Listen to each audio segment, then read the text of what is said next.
Ito ang Tinig ng Pag-asa, isang palatuntunan sa radyo na nagsasabing si Jesus ay muling darating, tiyak na darating, at malapit nang dumating. Kaya kaibigan, kumandatan siya sa lubungin.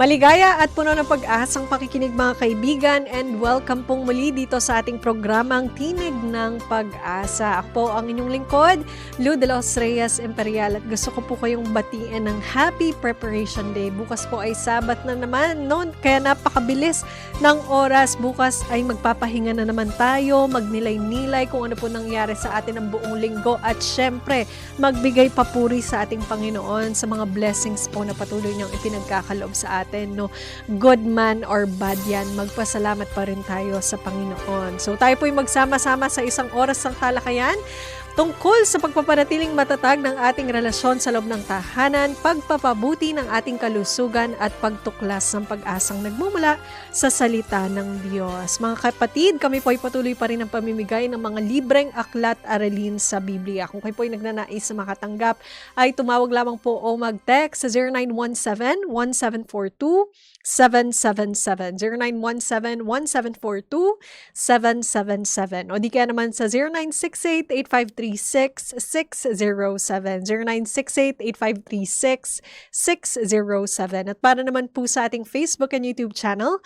i-search lamang po ang Adventist World Radio Manila, o di kaya naman magpadala ng email sa connectedadventist.ph. Mga kaibigan, para po sa ating hakbang sa kalusugan, sleep is medicine pa rin po ang ating pinag-uusapan dito, no?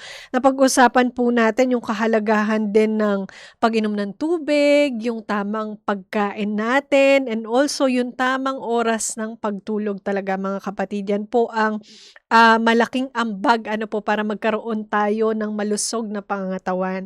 Ngayon po, ibibigyan tayo ng tips ni Doc Blessy para magkaroon po tayo ng mahimbing na tulog gabi-gabi.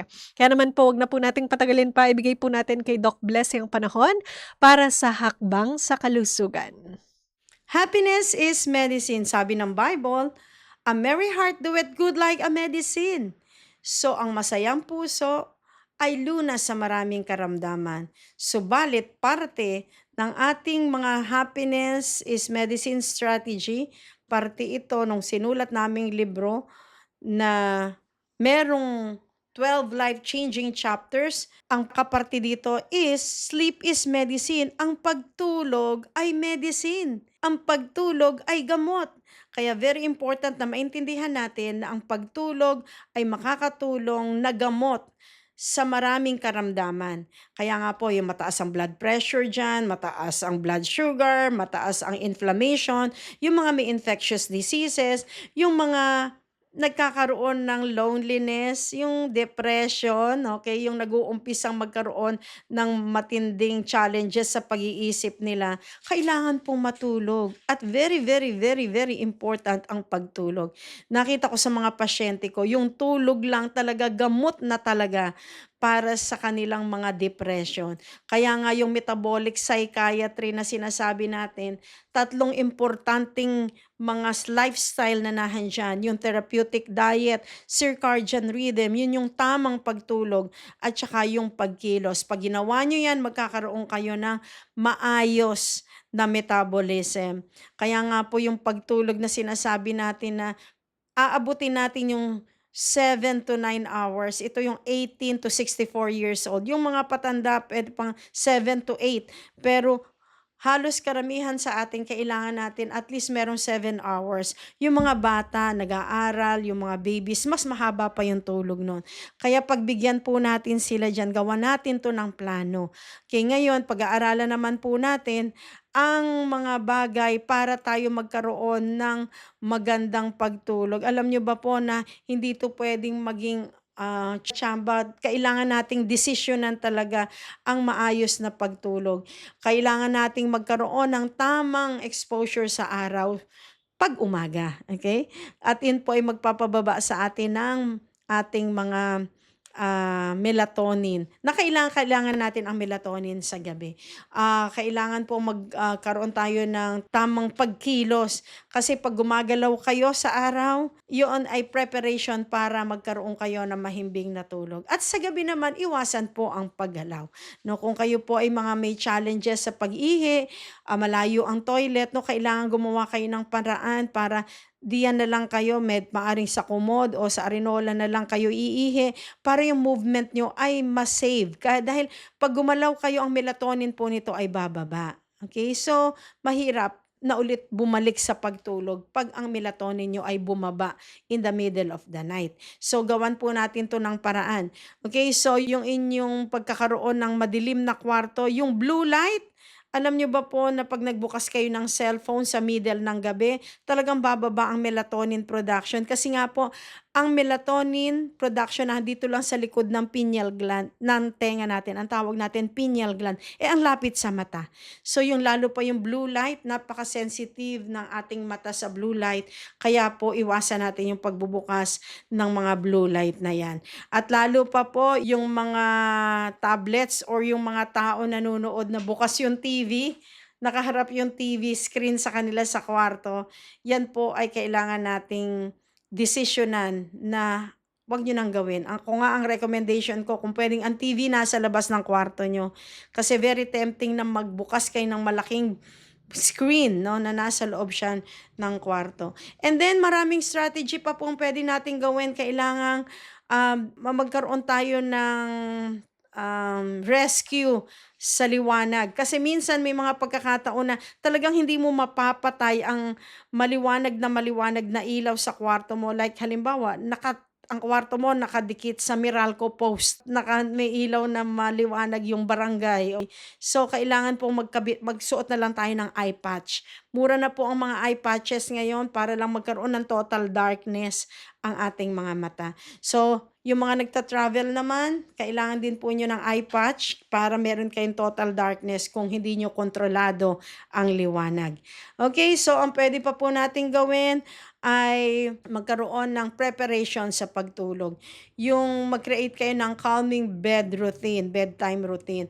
O kung puwedeng magkaroon ng preparation, mag-shower muna, ano, mag-take a warm shower, mabilis na shower na warm, and then kung puwedeng gumawa kayo ng mga activity na makakapagpakalma sa inyong isa dito yung pagbabasa o kaya naman yung pagkakaroon ng very, very soft music lang.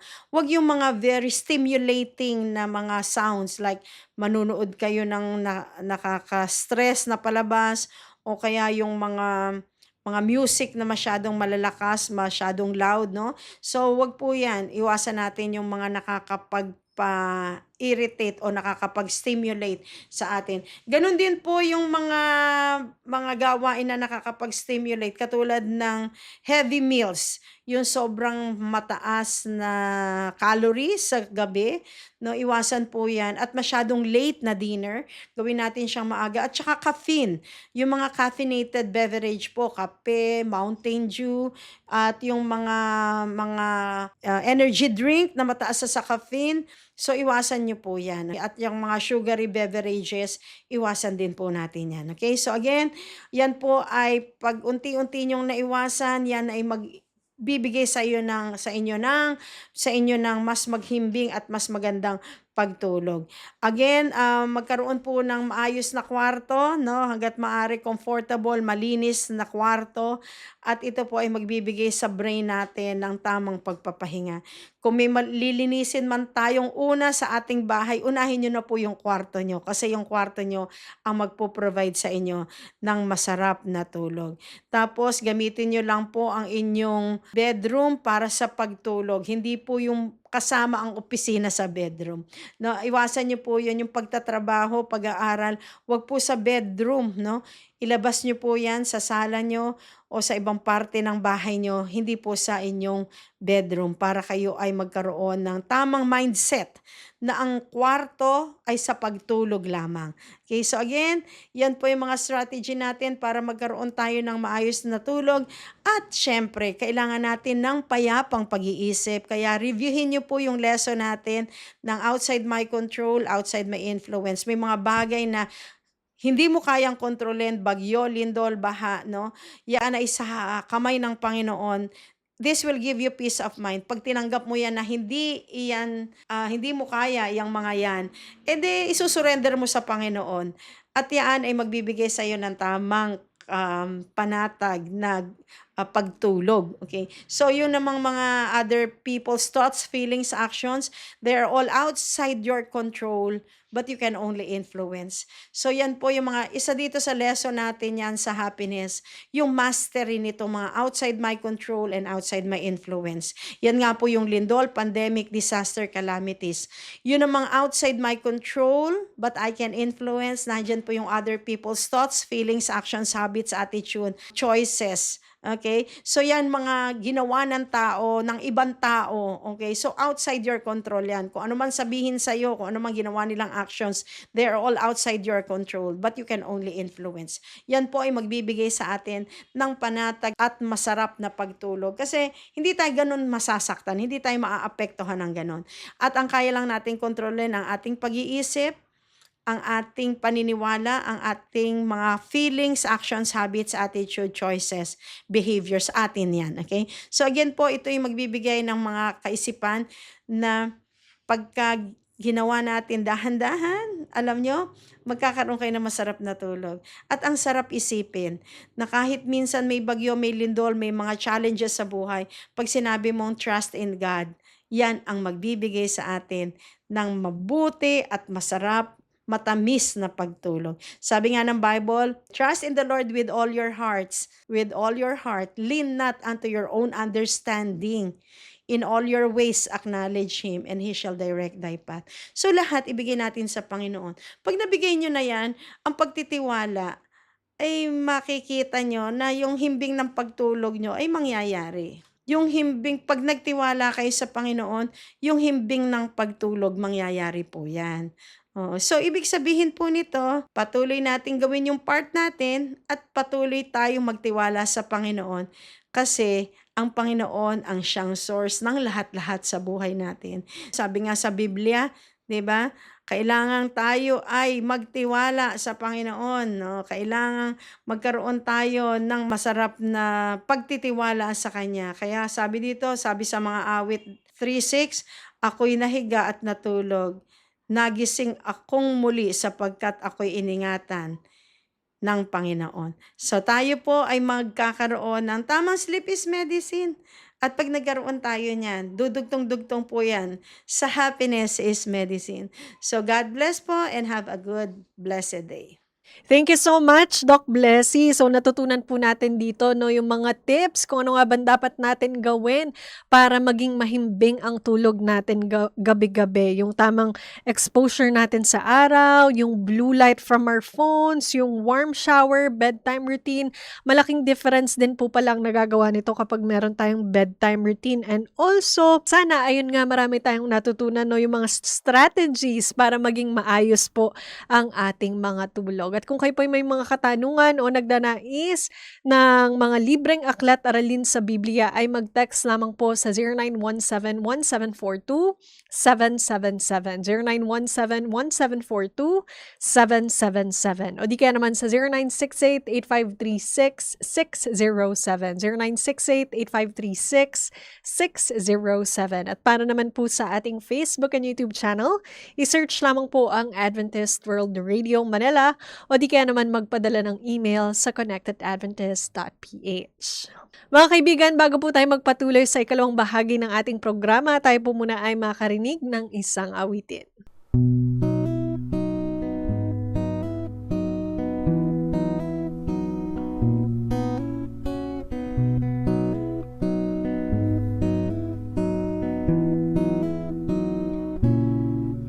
Ang buhay sa mundong ito ay may kahirapan, laging nababalitaan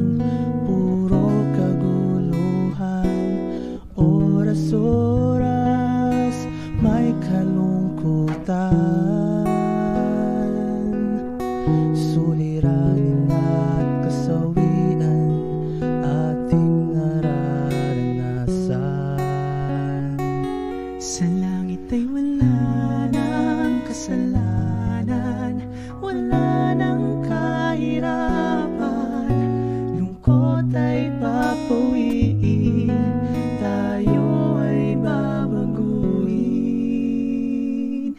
Sa langit ay wala ng problema, kasiyahan ang madarama, pati papuri at pagsamba sa ating Diyos Ama, ang tanging ligaya.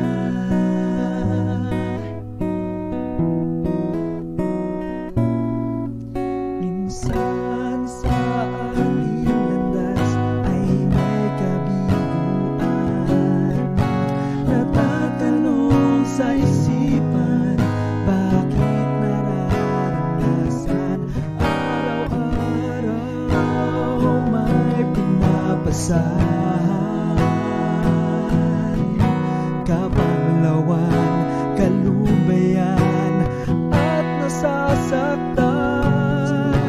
Wala ng kasalanan, wala ng kahirapan, lungkot ay papawiin, tayo ay babaguhin.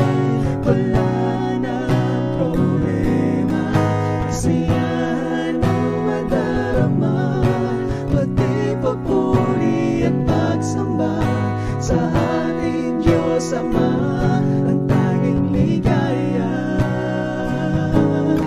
At kung tayo'y magtiis ngayon, mayroong kaligtasan. Buhay na walang hanggan, ating makakamtan. Magtiwala sa Kanya. Ikaw, ako, tayong lahat ay isa sa Kanya. Sa langit ay wala ng kasalanan, wala ng kahirapan, lungkot ay papawiin, tayo ay babaguhin. Sa langit ay wala ng problema, kasiyahan ang madarama, pati papuri at pagsamba sa ating Diyos Ama, ang tanging ligaya. Sa ating Diyos Ama, ang tanging ligaya. Sa ating Diyos Ama, ang tanging ligaya. Sa ating Diyos Ama, ang tanging ligaya.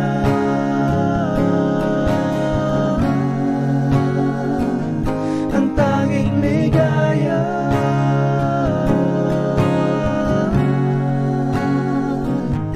Ang tanging ligaya. Maraming salamat po sa napakagandang mensahe ng awit. Nawa po ito'y naging pagpapala sa ating mga listeners this morning. Sana po ito'y naging inspirasyon para mas mapaganda ang simula ng ating mga araw. At tayo po'y dumako na sa ating pag-aaral ng Biblia. At ang ating pong paksa ay pinamagatang, What Have You Done? Alam niyo po mga kaibigan, sa Genesis chapter 3, sinuway po ni Adan at Eva ang utos ng Panginoon nang kainin nila ang bunga ng puno na ipinagbabawal sa kanila. Matapos nila magkasala, nagtago sila dahil sa takot at kahihiyan. Tinanong po ng Diyos si Eva, ano itong ginawa mo? Kaya naman po sa pagtalakay nitong ating paksa, ibigay po natin ang panahon kay Pastor Romy. Kumusta ka kaibigan? Napakabuti ng ating Diyos. Ano ba't sa araw-araw Kanyang pinaparanas ang Kanyang dakilang pag-ibig, ang Kanyang maraming pagpapala. Muli, narito ang iyong kaibigan sa teleradyo na nagsasabing napakabuti ng Diyos, kaibigan. Patuloy tayo sa ating serye sa Aklat ng Henesis. Kaibigan, sa Kapitulo 3 ng Henesis, ay merong katanungan ang ating Panginoon. Ang kanyang unang tanong sa ating unang magulang, particular kay Adan, nasan ka? Hindi ba alam ng Diyos kung nasaan si Adan? Alam ng Diyos. Subalit nais ng Panginoon na madama ni Adan yung kanyang ginawang pagkakamali. At pagkatapos, meron pang tanong ang Panginoon, ang wika, pagkatapos na tanong kung nasaan siya, sa versikulo 11 ay ganito. At sinabi niya, sino bang nagsabi sa iyo na ikaw ay hubad? Sapagkat nung sila'y nagkasala, nawala yung damit na katuwiran ng Diyos at sila'y naging hubad.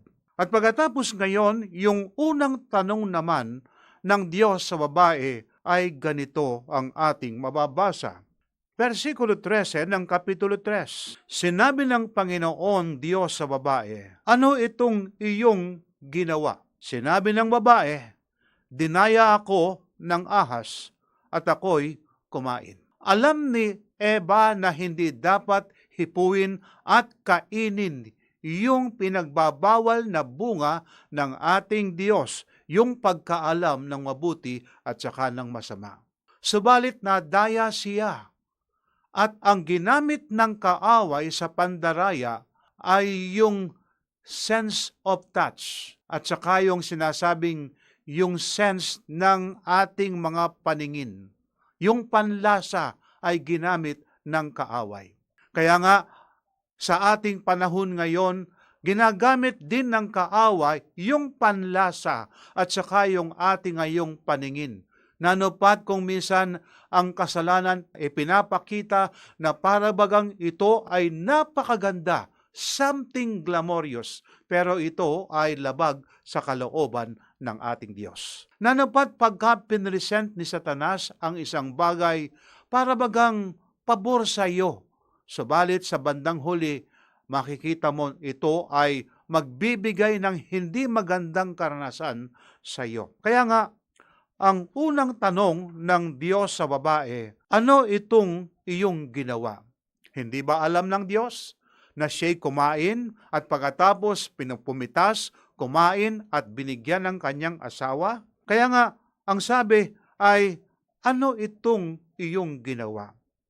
Nais ng Diyos na tulungan si Eva na kanyang ma-realize na yung kanyang pagkain ng bunga ng punong kahoy na pinagbabawal ng Diyos, ito ay isang kasalanan at saka ito ay isang ngayong pagbibigay ng maraming kahirapan dahilan sa pagkakasala ng isang tao. Nanupat yung bigat ng kasalanan ay kanilang mararanasan kung ano ang bigat ng kasalanan sa buhay ng tao. Nanupat upang tulungan ngayon si Eva na kaniyang aminin ang kaniyang pagkakasala. Subalit kaibigan, kung ating titingnan ng banal na kasulatan, una, sa lalaki, sa babae, at saka sa ahas. Ang sabi sa versikulo 14, sinabi ng Panginoong Diyos sa ahas, sapagkat ginawa mo ito, ay isinumpa ka ng higit sa lahat ng hayop at ng higit sa bawat mailap na hayop sa parang. Ang iyong tiyan ang ipaggagapang mo at alabok ang iyong kakainin sa lahat ng mga araw ng iyong buhay. Maglalagay ako sa iyo at sa babae ng pagkapuot sa isa't isa. At sa kanyang binhi, ito ang dudurog ng iyong ulo at ikaw ang dudurog ng kanyang sakong. Bagamat merong sinasabing plan of redemption upang ang tao ay makabalik sa Diyos, subalit merong mamamatay. At ang pinangako ng Panginoon sa unang gospel na ito na chapter 3 verse 15 ng aklat ng Genesis, ito yung unang gospel, kaibigan.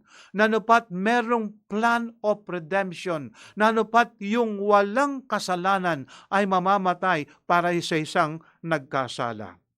At ang sabi sa 16, sinabi niya sa babae, pararamihin ko ang paghihirap mo sa iyong paglilihi. manganganak kang may paghihirap, ngunit ang iyong pagnanais ay para sa iyong asawa at siya ang mamumuno sa iyo. At kay Adan ay kanyang sinabi, sapagkat nakinig ka sa tinig ng iyong asawa at kumain ka ng bunga ng punong kahoy na aking iniutos sa iyo na huwag mong kainin niyon, sumpain ang lupa dahil sa iyo.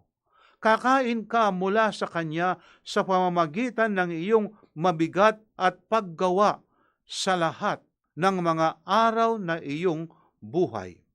Mga tinik at dawag ang sisibol doon para sa iyo, at kakain ka ng tanim sa parang. Sa pawis ng iyong mukha ay kakain ka ng tinapay hanggang ikaw ay bumalik sa lupa, sapagkat diyan ka kinuha, ikaw ay sa alabok ka babalik. Kaya nga, ito ngayon yung sumpa, dahilan sa kasalanan. Ikaw, Adan, dahilan sa ikaw ay nakinig sa iyong asawa, ito yung mangyayari sa iyo. Ikaw naman, babae, sapagkat ikaw ay nakinig sa ahas ngayon, ito yung maging sumpa para sa iyo, lalo na sa iyong panganganak. At gayon din ang ahas, sapagkat, kaibigan, dinaya ang babae, ang mag-asawa, anong nangyari? Ang wika, ikaw ay kakain ng alabok. Kaibigan, ito ngayon ang gustong ipadama ng ating Panginoon, kung ano ang bigat ng kasalanan. Ano ba yung kasalanan ayon sa banal na kasulatan, kaibigan? Ang wika ng ating Biblia ay ganito, ang sino mang gumagawa ng kasalanan ay lumalabag din naman sa kautusan, at ang kasalanan ay ang paglabag sa kautusan. Wala namang sinasabing pangit na lasa yung bunga ng pinagbabawal ng Diyos. Katunayan, noong kinain ni Eva at saka ni Adan ay masarap para sa kanila. Subalit, kaibigan, ang punto rito, kapag sinabi ng Diyos, huwag mong kakainin, kinain, kaya nagkasala, sila'y lumabag sa mga utos ng ating Panginoon. Nanupat, pagkatapos ngayong kumain sa bunga na pinagbabawal ng ating Panginoon, kaibigan, at ang babae ay nagkasala at pagkatapos binigyan ng kanyang asawa, kaibigan, ang tanong ng Panginoon, ano ang iyong ginawa? Tatlong bagay ang ating bigyan ng pansin sa ating pag-aaral na ito, kaibigan. Una, question about life's most serious subject. Tanong sa buhay na ito, yung pinakaseryosong suweto o subject na dapat nating bigyan ng pansin. Nanupat ang subject dito, walang iba kundi ang kasalanan. Dahilan sa pagkakasala ngayon, pumasok ngayon ang sinasabing kamatayan sa buhay ng tao, kaibigan. Bagamat ang ating unang magulang, nabuhay sila katulad ni Adan ng 930 years, namatay si Adan. Sapagkat sinabi ng Diyos, oras na ikaw ay kakain, ikaw ay mamamatay. Maling sabihin, bakit hindi namatay sa oras na yon? Kaibigan, katulad ng sanga ng puno ng isang kahoy, kapag ka tinapyas mo yung sanga, wala na sa puno, magsisimula ng itong mamamatay yung sanga na nahiwalay sa puno. At si Noe, nabuhay siya ng 950 years, pero namatay din si Noe. At ang pinakamatagal na nabuhay sa mundong ito, walang iba kundi si Matusalem, 969 years, kaibigan. Kaya nga, bagamat sila ay nabuhay sa isang perfect o sakdal na tanawin, environment, kaibigan, dumating sa kanila yung isang bagay na sila'y lalabag sa kalooban ng Diyos. At bagamat sila ay nag-e-enjoy sa fellowship ng ating Panginoon, kanila ngayong pinili na sila'y lumabag sa kalooban ng ating Panginoon. Nanupat kung ating bigyan ng pansin, kaibigan, yung sinabi ng Panginoon na oras na kayo ay kakain, mamamatay kayo. At pagkatapos isinumpa ang lupa, nagkaroon ngayon ng tinik, namamatay ngayon yung mga halaman, yung mga bulaklak ay nalalanta, at pagkatapos ngayon, ang babae ay nahirapan sa kanyang panganganak, kaibigan. Tuwing ating maririnig na merong sirena ng isang ambulansya, ito ay patungo sa ospital. Nanupat kapag hindi agad nadala sa ospital, maaaring ang pasyente ay mamamatay. At kapag kaibigan ay ating binigyang pansin ang isang funeral service, ito ay patungo sa sementeryo. Noong hindi pa nagkasalang tao, kaibigan, walang sementeryo sapagkat walang kamatayan. Subalit noong ang tao ay nagkasala, pumasok na rin ang kamatayan sa buhay ng tao. Nanupat kapag ngayon ang isang tao ay tumatanda, kaibigan, ito ay nagbibigay ngayon ng signal ang magandang itsura ng isang tao. Bagamat siya'y magandang lalaki o yung siya ay magandang babae, kaibigan, kapag siya'y tumanda, ang kanyang itsura nagbabago. Nagiging kulubot ang kanyang balat, kaibigan. Lumalabo ang mata. Ang kanyang ngayong lakas ng kanyang katawan ay nawawala, kaibigan. Ito yung bunga ng pagkakasala ng ating unang magulang. At hindi lang yon, yung magandang tahanan na Eden na binigay ng Diyos, kaibigan, sila'y pinalaya sapagkat hindi na sila karapat-dapat pumasok sa hardin ng Eden. Ang pangalawang bahagi ng pag-aaral na ito, it is a question that calls for repentance. Ang tanong, ano ang iyong ginawa? Ito ay nangangulugan na isang tanong na nangangailangan ng pagsisisi. Tangi lamang ngayon ang pagkilala sa kasalanan at pagkatapos ang tao ay magsisi, kaibigan, manunumbalik siya sa dati niyang kalagayan. Kaibigan, narito yung pangako ng ating Panginoon. Sa aklat ng 1 Juan, Kapitulo 1, versikulo 9, ganito ang ating mababasa. Kaibigan, napakaganda itong pangako ng ating Panginoon. Kung ipahayag natin ang ating mga kasalanan, siya ay tapat at banal na magpapatawad sa ating mga kasalanan at tayo lilinisin sa lahat ng kalikuan. Kaibigan, ito yung nais ng Diyos. Manumbalik tayo sa Kanya. At ang sabi nga sa aklat ng Isaias 1:18, gaano mang karami ang ating nagawang pagkakasala, kaibigan, kung tayo lalapit umihingi ng tawad sa Diyos, tayo ay patatawarin ng ating Panginoon.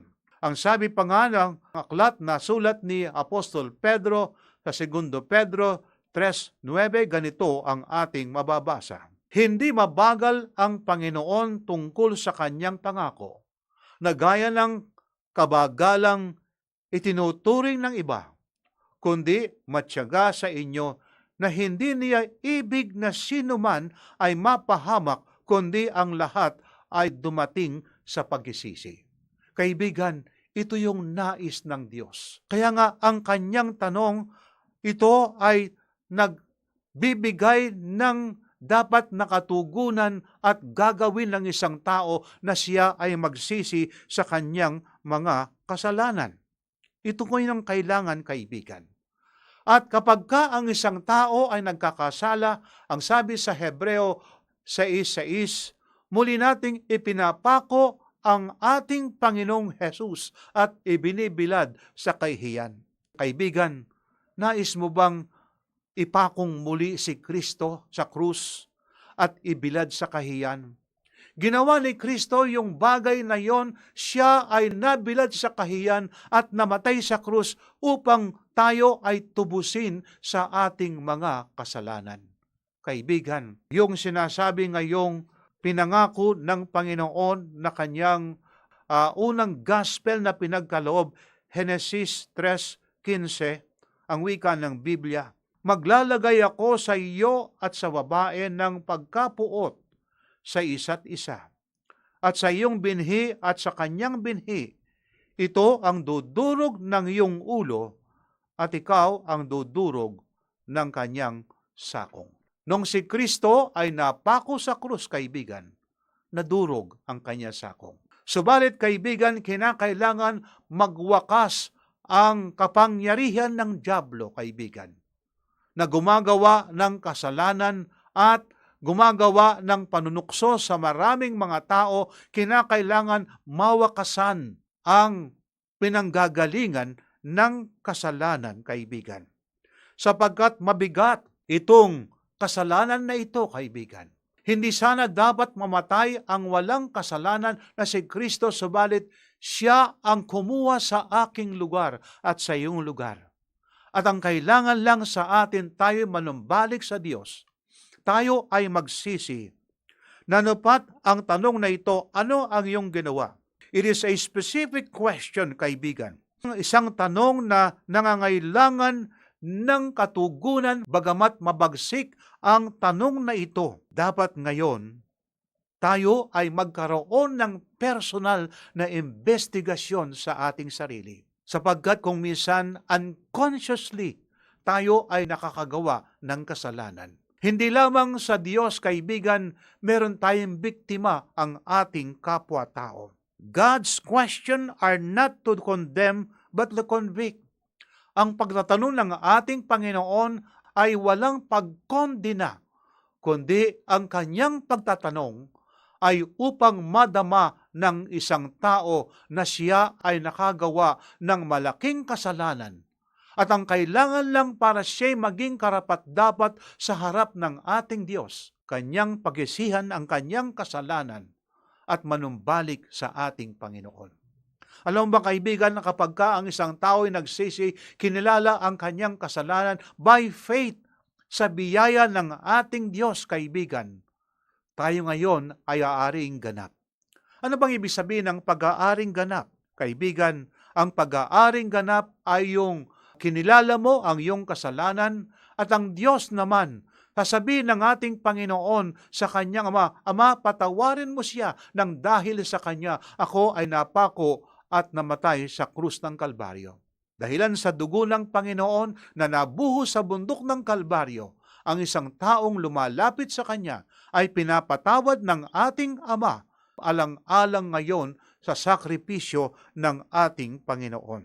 Ang sinasabing repentance, kaibigan, ay nagsisimula sa awareness of sin, na ating ngayong nakikilala kung ano ang bunga ng kasalanan. Repentance is a change of attitude about sin.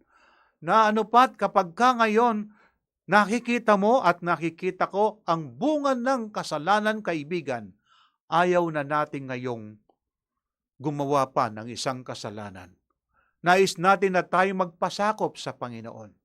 Na kapag ka sa ating pamilya ay merong namamatay, kaibigan, ito yung sanhi at dahilan sa kung bakit namamatay ang isang tao ay sapagkat noong pumasok ngayon ang kasalanan sa buhay ng tao, pumasok na rin ang kamatayan. Nanupat, itong conviction na ito, kaibigan, nais ng Panginoon na ating iwanan ang kasalanan.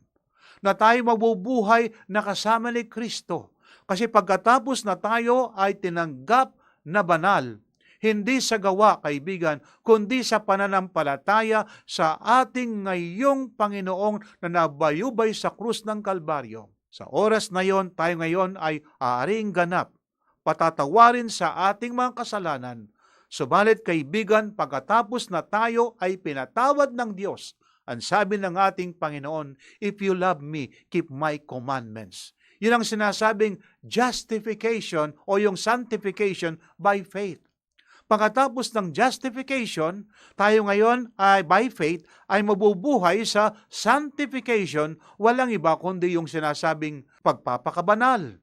Hindi tayo sumusunod para maging banal, kundi tayo sumusunod sapagkat tayo ay itinuring na banal ng ating Panginoon dahilan sa ang kanyang katuwiran, damit ng katuwiran ang ibinabalabal sa atin. At nais ng Diyos, kaibigan, na tayo'y magsisi, manumbalik sa ating Panginoon. Iwanan natin ang kasalanan, kaibigan. Ang pangatlong bahagi ng pag-aaral na ito, it is a question that precedes the promise of redemption. Ito ay isang tanong na patungo ngayon sa pangako ng Diyos para sa kanya ngayong pagtubos sa taong nagkasala.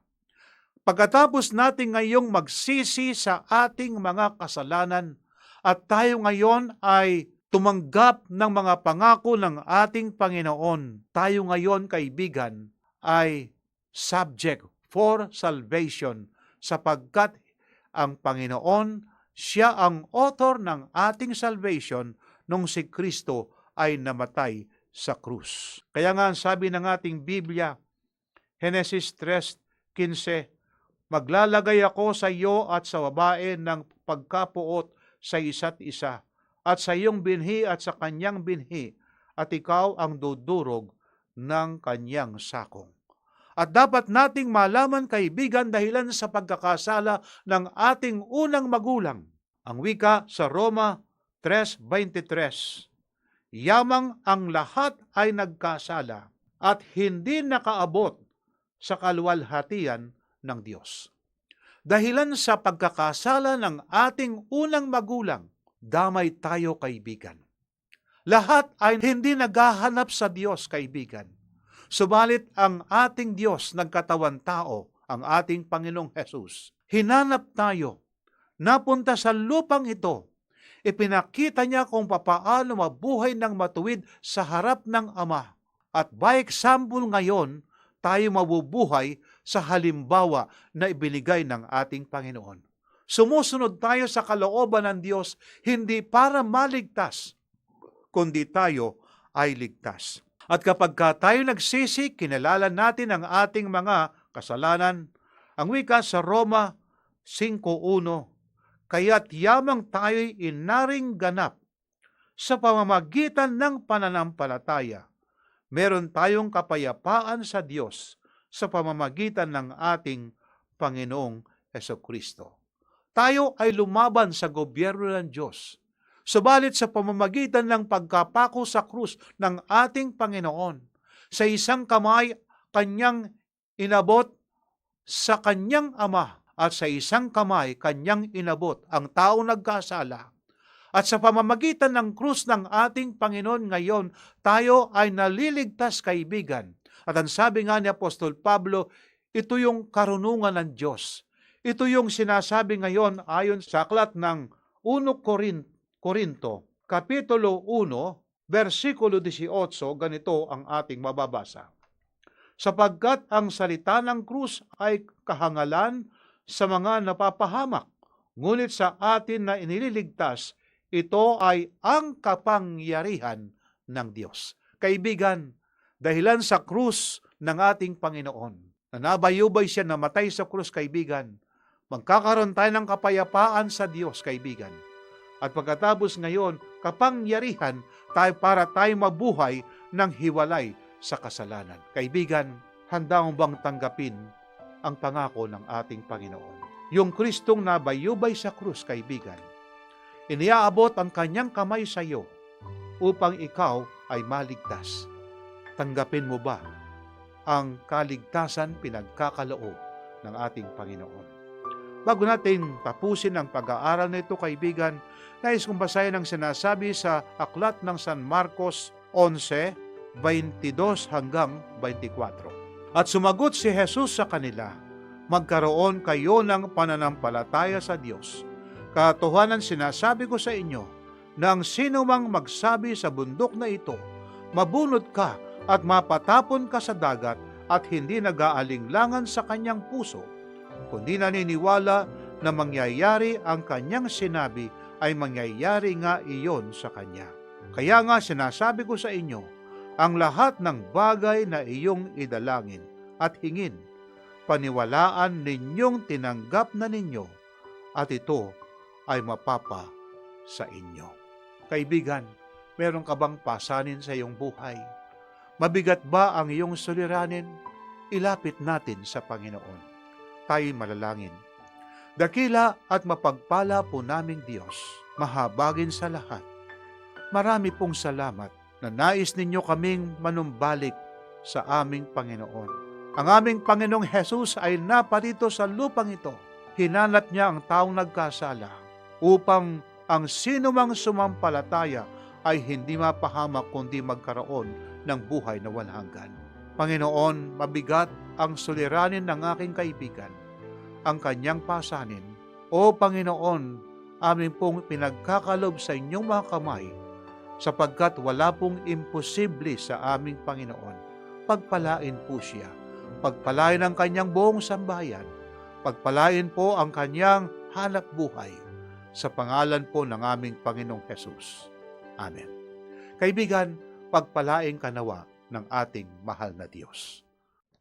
Ano ang iyong ginawa? Ito po ay hindi lamang tanong tungkol sa ating pagkakamali.